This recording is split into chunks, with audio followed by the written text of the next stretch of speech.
কাতলা মাছের মাথা দিয়ে মুড়ি ঘন্ট করব, তাই নুন হলুদ মেখে ম্যারিনেট করে রেখেছি। শুকনো গরম কড়াইতে 3টে শুকনো লঙ্কা, লবঙ্গ, দারচিনি, এলাচ আর 1 টিস্পুন ধনে আর 1/2 টিস্পুন জিরে ভেজে নিচ্ছি।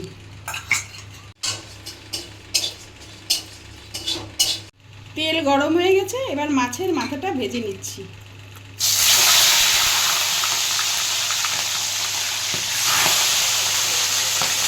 আলুও ভেজে নিচ্ছি।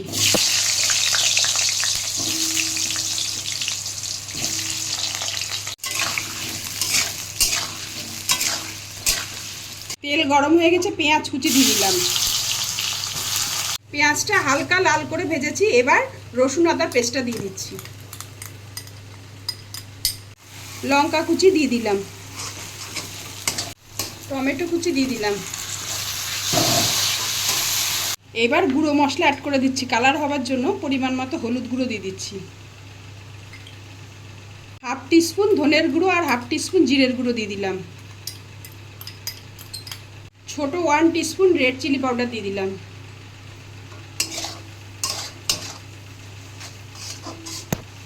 ভালো মতো মশলা কষানো হয়ে গেছে, মশলা থেকে তেল ছেড়ে দিয়েছে। এবার 15 মিনিট মতো ভিজিয়ে রাখা গোবিন্দভোগ চাল দিয়ে দিচ্ছি। 1 কাপ পরিমাণে গোবিন্দভোগ চাল দিয়েছি। 5 মিনিট মতো এভাবে চালের সাথে মশলার সাথে কষিয়ে নিয়েছি। ভেজে রাখা আলু দিয়ে দিচ্ছি। ভেজে রাখা মাছের মাথাটা ভেঙে দিয়ে দিচ্ছি।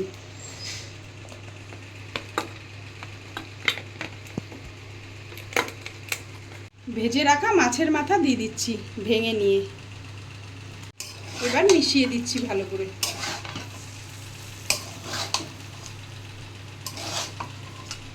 পরিমাণ মতো নুন দিয়ে দিলাম।